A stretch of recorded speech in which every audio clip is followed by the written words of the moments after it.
Hello guys, good evening.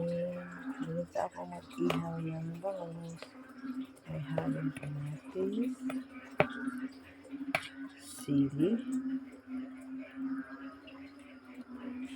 leeks, yung sibuyas dahil sa amin, tapos kamatis, konting sampung kalamansi, meron din luya at saka bawang. Tinatad ko yung pino. Tapos, ilagay ko dito sa bangus. Yung rice. Ayan. Ilagay ko sa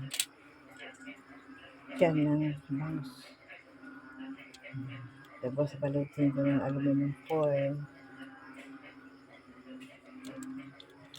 Tapos, iihaw ko. Masarap kahit walang isda. Pinitong mga lamas na hinilagay ko sa tiyan ng bangus ilalim. Pwede na rin niyang iulam. Masarap din yan. Maya guys. Kain tayo.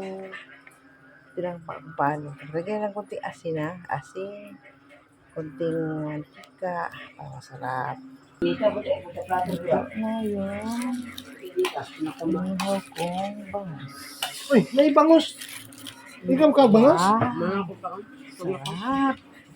Ayan. Kain tayo.